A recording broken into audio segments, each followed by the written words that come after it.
These are 10 episodes where Meg Griffin went full psycho. That's right, folks. It's going to be a Meg episode. Here's the clicker. No one would blame you. Our number 10 spot starts with a classic Crazy Meg moment. She was at school when she spotted her crush, and let's just say things got quite unsavory really quick. Get a room, Meg. You're in public, Meg. How about showing some decency? Anyway, this rough start sets the scene for a crazy ride. There he is. The reason my bedpost is so shiny. I think she's choking. Stewie, up to his usual no good, gets Meg's diary in his hands and invites Brian to read it with him. Reading someone else's diary is always fun, until you stumble upon something you wish you hadn't. This is exactly what happened to Brian and Stewie, and they read some things they'll never be able to forget. You want in? Also, I learned a funny lesson today in my pursuit of Kent. Anal bleaching is better left to professionals. LOL. We should get off the horse soon. I want to save one for you. Meg was so deeply captivated in her raunchy fantasies that she walked out onto the road and caused a car crash. She realized that things had gotten out of hand and she needed to make a plan. Pondering on the idea of asking him out, she went to Lois for advice. What could go wrong? Oh my God, are you all right? I'm fine. Of course it's appropriate. It's also sad and desperate, and I would never do it, but you're not me, are you, sweetie? Shockingly, Kent actually agreed to go out with her. However, the date didn't exactly go as well as she would have wanted. After making somewhat a fool of herself, Meg was extremely distraught. Cupid definitely wasn't on her side. Yes! I can't believe it! Oh my God! Night. Oh no, I'm sorry. Oh my God! I thought you were— Meg then found out the huge reason why she didn't have any luck in gaining his affections. It wasn't because she was an uggo. Okay, well, maybe a little bit. However, she did not take this news well at all. She doubled down on her attempts to make Kent love her, only to drive him away even more. To be honest, I like Chris. I'll help him figure out that he's straight. Hook up with me! Come on! We can make this work! Just stick your head in here and pretend it's a butt! I can't be your boyfriend. In fact, I don't even think I can be your friend. Meg was absolutely shattered, and she could not move on from this one guy who wanted her brother instead of her. Healthy coping mechanisms who? She hatched a plan to find out what it was like to be with him, but it was beyond dark. Meg, you might want to hide being a psychopath a bit better. I feel like if I could just know what it's like to be with him, just once. Forget it, Meg. I can't just do stuff with another guy. I was wondering if I could borrow some roofies? That's what it's all about, Glenn. Don't rape it back, rape it forward. With the roofies ready, the last step was getting Kent in on the plan. He seemed to be as disturbed as Meg, and poor Chris had no idea what was waiting for him. He's gonna need to pretend to be asleep while it's happening. Oh, he's a snooze juicer. Okay. Just before everything went down, Chris showed Meg a sentimental memory he held onto for many years. Chris was trying to be a good, supportive brother, and Meg was touched. But was she touched enough to not roofie him? Chris, you kept this photo all these years? Meg, what the hell were you planning on doing? I was Kind of gonna roofie you? What? What is wrong with you? In the end, even though Meg backtracked on her psychotic plan and decided to call it off, unfortunately, the truth still came out. With the bomb having exploded, the one to comfort her was Brian. We can't say he gave good advice, though. More like advice that would fuel her psychotic tendencies. I can see now that you're a complete psycho! All it takes is one guy making one mistake one drunken night. Sperm finding a fertile egg? You refusing to do what a sane woman would do? You got him, Meg. You got him for life. Up next is number 9, where we have yet another time that Meg completely goes off the rails. Bonnie asked Lois to take care of Joe and Susie while she was away, but Lois passed it down to Meg instead. Little did she know what a big mistake she would be making. Meg accepted her new temporary job, and she jumped right off the bat with quite personal questions to Joe. Bonnie wants you to look after Susie and Joe while she's out of town. Is it hard being a paraplegic? When Joe drove Meg to school the next morning, a big shift happened. Joe seemed to be the first person who wasn't ashamed of being seen with her. The other school kids quickly noticed and teased Meg, but their comments sparked the beginning of her unhealthy obsession. Uh-oh. Most times people just drop me off a block away so they don't have to be seen with me. That's gay. I don't mind being seen with you. Hey, who's that? Your boyfriend? Meg quickly took on the role of the woman in the house, which was incredibly creepy to say the least. When Joe gave her an inch, her delusions spiraled. Things were about to get seriously out of hand, so brace yourself. I just wanted to look sexy for Susie. How are your eggs, Joe? You're welcome, Joe. I should have said something. He let me say it twice now. It's like we're married. Meg took things even further when she started wearing Bonnie's clothes. This was straight up bizarre. When Bonnie was about to put an end to her fantasy life by coming home, Meg did something absolutely insane out of desperation. Is that Bonnie's dress? Oh, yeah. I'll be flying back first thing in the morning. That's great, too. Prank call!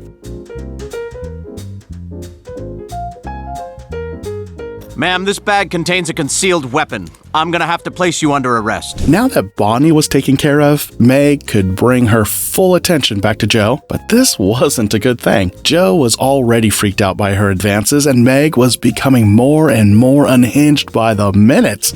Do you ever think about having another baby? I guess I'm open to it. Really? Oh, that's great. So I'll get off the pill. We haven't made love in 2 weeks. You haven't made love ever. Joe walked in to see Meg doing something absolutely despicable to Susie, and this sent him over the edge. He went over to talk to Peter and Lois, who initially laughed at him. However, when Meg came downstairs, she gave herself away as being a total creep. Lois tried to intervene, but Meg got another message from her advice entirely. Talk about being cuckoo. Oh my God, Joe was here. Think we have to have a talk. You know, you're right, Mom. I hear you loud and clear. In an attempt to be someone Joe loves, Meg mangled herself as well. These were the signs of a real psychopath. But thankfully, Joe was able to set her straight. She felt embarrassed afterwards, and street pool parties were probably pretty awkward after this. It made us the same, Joe. We're exactly alike, you and I. Now we can be together. Look, Meg, I do care for you, but I care for you like I would a niece or a good friend's daughter. I feel like such an idiot. Thanks for being so understanding. I hope I didn't get you into too much trouble. In our number 8 spot is the episode that Peter lost his driver's license. He was a nightmare being stuck at home, so the only solution was to saddle someone up with the task of driving him around. Here's a hint. Who's the least liked person in the family? Yeah, Dad. I don't mind driving you around till you get your license back. What? Lois, you picked the opposite thing that I would like. Since I gotta ride around town with stinky McPoop pants, I want apple juice. Peter on his own was a terrible passenger, but things got even worse for poor Meg when all his friends joined in. Just when she thought things could not possibly get worse, her own father literally sets her on fire. The gang just continued to bust on Meg, and pretty soon, she was going to blow. Peter was asking for it, though, and we'd call that some good karma. Ow! Gross! Will you stop it? Stop it! Don't worry, I'll put it out. Another driver approached Meg at the worst possible moment, not knowing that she had a ton of pent-up rage just waiting to be released. She beat the driver absolutely senseless. Here's what we learned. Don't mess with Meg. What the hell is your problem, you dumb bimbo? Oh, God, stop! Lois was very disapproving when they got home and shared the news with her. What was different was Peter's feelings towards her. The newfound relationship between the two was a sure sign of trouble, though, since Meg seemed to have just as many naughty tricks up her sleeve as her dad. Who could blame her? This is the first time she's ever experienced parental approval. You should call that man and apologize. Hey, don't you talk to her like that. Meg's as cool as the other side of the pillow. But you know, Meg, I'm starting to realize I got a really wonderful daughter. Peter eventually gets his license back, and this meant that Meg's days as a chauffeur were over. She expected to go back to being the black sheep, but at least she received the silent approval of her dad. How bad must your life be if your dad can't even admit he loves you to the family? Tough break, Meg. You'll probably go back to treating me like crap, huh? Well, maybe just to keep up appearances in front of the family, you know, peer pressure and all that. But from now on, Meg, you and me are secret best friends. Not me! What I want is a fresh glass of better daughter! At number 7, Peter was excited about the rodeo coming to Quahog. Of course, with no cows around, the only ones to practice on was Meg. Close enough, right? Well, that wasn't the only twist. All right, Meg, this is only gonna hurt for about 3 weeks. That there's my steer, Griffin. After the trauma of being lassoed, Meg takes a drive. However, what she doesn't know is that Stewie and Brian were tailing her. They quickly learn why she drove out all this way, and it's not something you'd expect. Where the hell is she going? There's nothing out in this part of town. Hi, Luke. Have you gotten all the letters and hair that I've sent? Back home, Brian snitches on Meg for visiting a prisoner. Naturally, her parents freaked out and forbid Meg from seeing Luke again. Kind of a low blow from Brian to squish the one romantic relationship Meg had, even though it was with a prisoner. Beggars can't be choosers, eh? Oh, I'm sure he gave you a very convincing sob story. It's not a sob story, it's true! A very upset Meg ran upstairs to her room, only to find a huge surprise waiting for her. The lovers were reunited after all, but this was quickly nipped in the bud when Brian came to check on her. You know what they say, you can't hide from a dog's nose. Luke! What are you doing here? I escaped, Meg. I escaped because I just couldn't bear another second away from you. Luke, you might as well come out now. Things did not have a happy fairy tale ending for Luke and Brian, and instead of running off together, both of them ended up going to jail. Meg was charged with harboring a fugitive and served 3 months in prison. However, she was a completely different person when she came back out. Meg was now a hardened convict, and to say that she was terrifying would be a total understatement. She gave the family hell, but maybe this was her getting back at them for all the years of bullying. Well, if you're taking him to jail, you have to take me too! I know, that's the plan. You're all my bitches now. My house now, bitch. Don't worry about it. Are you using my shirts as toilet paper? Yeah, and I think I might need some right now. Back at school, the kids returned to their usual teasing antics, but they didn't know she had gone absolutely hardcore. And let's just say, it wasn't a pretty scene. She definitely wouldn't get made fun of after this outburst. Did you get out early for fat behavior? At home, Brian was the only one to speak up about the scary change that had happened, the Meg they all knew and tolerated. He quickly got nervous when she overheard, and in an attempt to avoid her wrath, the entire baby blamed it on Stewie. How cowardly. They took an innocent little girl and turned her into a psychotic, sociopathic freak. What'd you say, Brian? Punch yourself in the face! Since she needed money to get out of town, Meg decided to get Brian to drive her to Goldman's pharmacy. She then attempted to pull off her first robbery. She was seriously snowballing, and no one had the guts to stop her. Thankfully, Brian stepped in and eventually got through to her. But now, everyone had to live with the knowledge that Meg was a psycho deep down. Drive! Hands in the air, Goldman! I don't care about Luke. I don't need him. I don't need anyone. That is so nice, Brian. Did you mean all that? Of course I did. Thanks for reminding me who I really am. Chris was teased at school about his less than popular shoes, and this set the stage for the 6th topic of our countdown. Since Lois and Peter didn't want to buy him new shoes, he took things into his own hands. Unfortunately, he didn't check his back well enough, and Meg managed to catch him in the act. Guess who was now Meg's slave? Busted. How about I won't tell Mom and Dad about the money if you promise to do whatever I say? If Chris thought being Meg's brother was bad, he was definitely in for a shocker when she started using him to do everything for her. Her selfish requests weren't easy either, and Chris had to do some gross stuff. No one wants to see or touch the inside of Meg's eye. Ew. Here's a list of stuff I need you to do for me. Shouldn't have taken that money, Chris. Okay, Chris, I want to wear contacts, but I'm too squeamish to put them in myself, so you need to help me. When Meg had Chris do all of her personal tasks, she expanded her list so that Chris could do all her dirty work as well. Getting this inside scoop on her classmates was absolutely diabolical. Who knew Meg was so dark? I stood outside Planned Parenthood for 36 hours, and here are the pictures of every girl in your class who went in. Chris could only keep up with this for so long, and it wasn't long before he reached his breaking point. Meg was clinging to her upper hand for dear life, though, so much so that she drove away her brother and made him run away from home. Talk about sibling rivalry gone wrong. I can't do this anymore. Well, you should have thought of that before you stole money out of Mom's purse. I own you. I'm gonna run away and no one will ever see me again! Good, go! And who's even gonna miss you? You're just a little thief! Number 5 kicks off on a wild note when something escapes out of Meg's locker at school. We have so many questions, but we can't linger on this for too long before the next crazy thing happens. There was a new kid at school, and when Meg absent-mindedly bumped into him, she was the first one on his bad list. Meg just can't do anything right. Mama! What are you doing out of your box? Oh my god, I'm so sorry! 3 o'clock, Friday.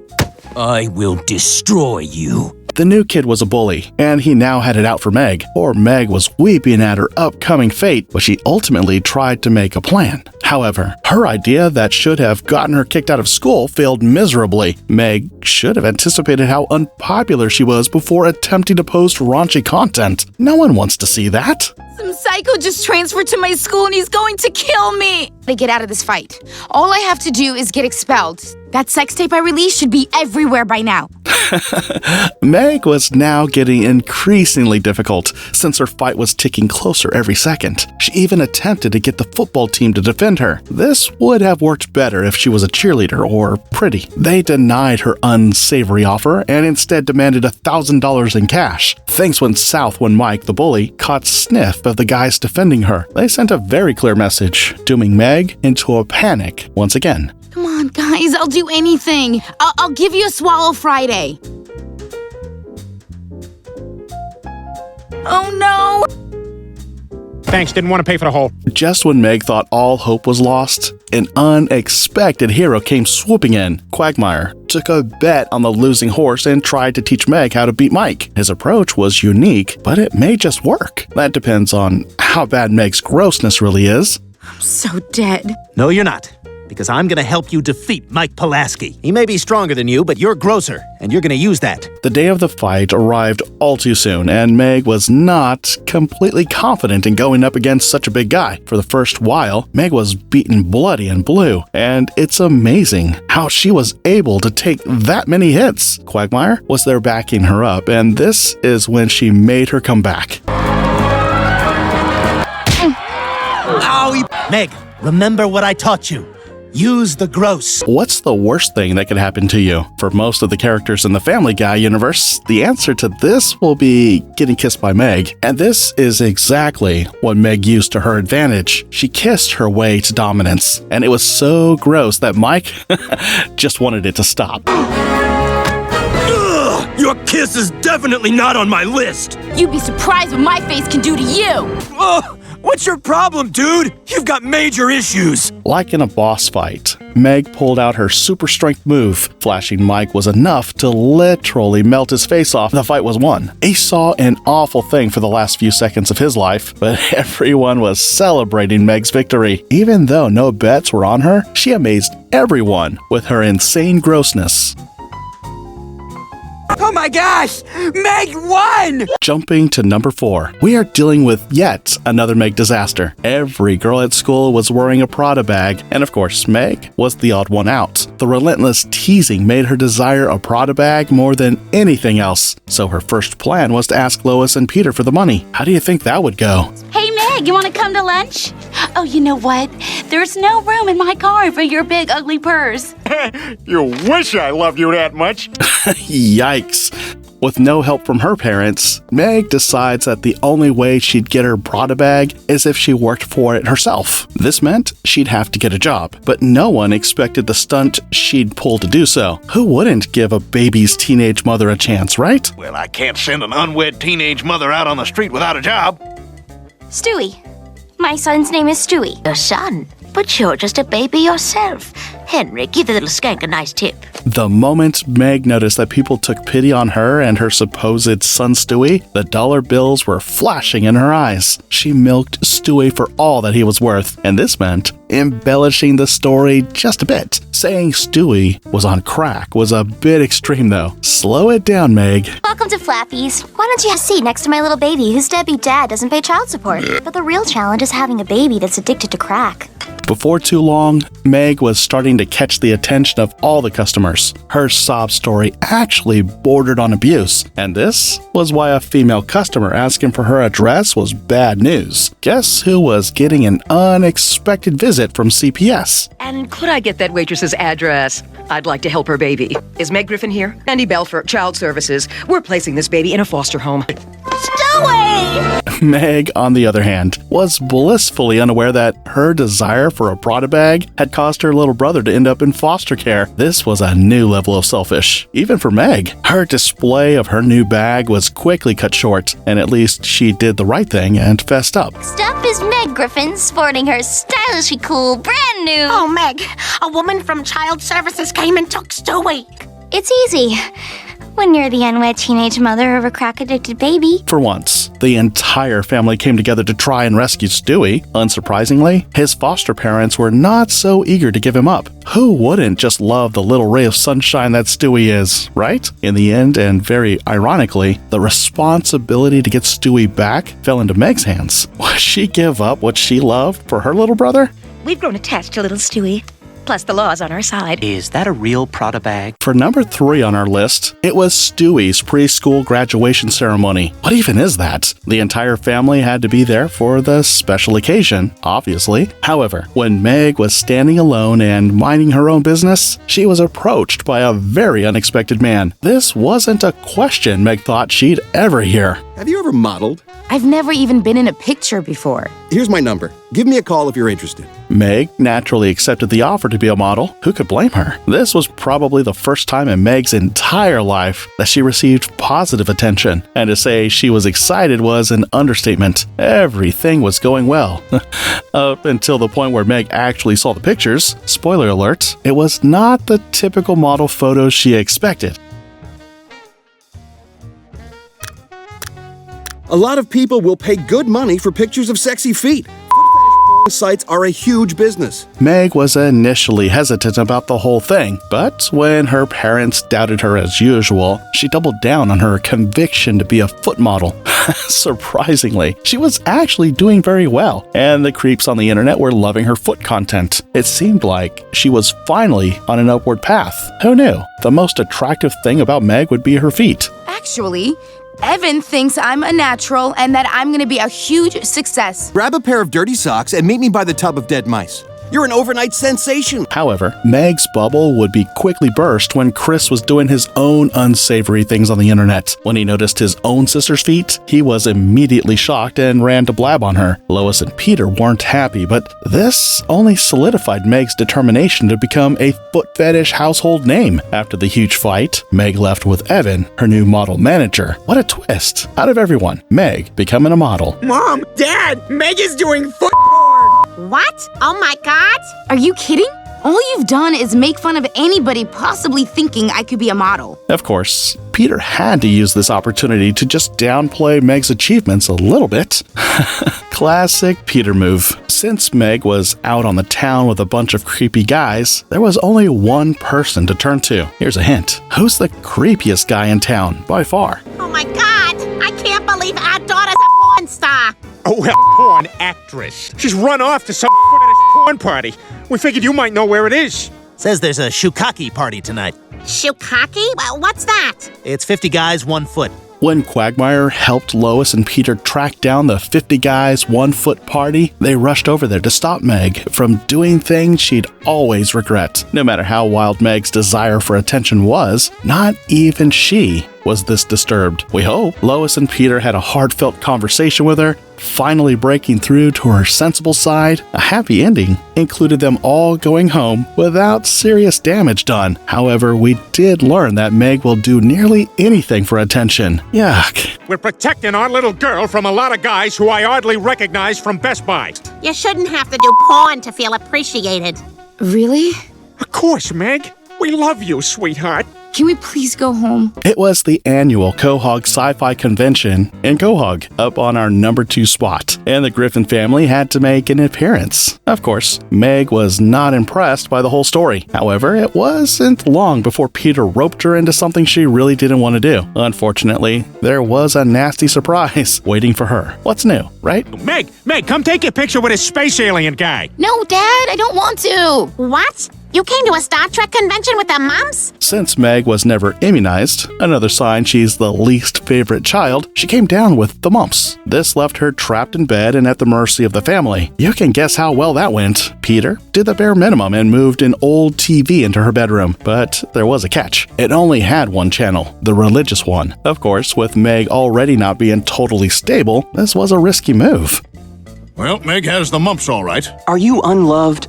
Do you feel like no one cares about you? When Meg healed from her mumps, she finally rejoined the family. Unfortunately, she had come down with something much worse. Blind religious conviction. The family had to get used to the new Meg, but this would be harder than you'd expect. Wow, look who's finally out of her room after 5 days. I was made well by the hand of God. This is the day that the Lord hath made. Let us rejoice and be glad in it. I've been washed in the blood of the Lamb. Kurt Cameron explained it all to me. Now, everyone hold hands, because we're gonna say grace before we eat. After not too long, Lois felt the need to try and give Meg a reality check. Being a religious fanatic hasn't ended well for anyone, and we can't imagine how it would be better for Meg. However, Meg took this as an opportunity to spread her newfound religion even further. What no one expected was Brian's reaction upon this. I think it's wonderful you found something to have faith in, but there's such a thing as moderation. Oh, you're barking up the wrong tree, Meg. I'm an atheist. I mean, an atheist? That's just about the worst thing a person can be. Meg's new life mission seemed to be to convert Brian, but it was not going well at all. Brian gave her an honest, heartfelt explanation, but Meg's mind was already taken over by her religious convictions. It seemed that she was a lost cause. Even though you'd expect Meg to be a bit more understanding towards the family dog, she went all out. Look, Meg, I've had enough of this. You're not gonna convert me. What you call God is inside you, all of us. And I just hate to see people hating and killing each other over their own interpretation of what they're not smart enough to understand. You see what I'm saying? Oh, I do, Brian.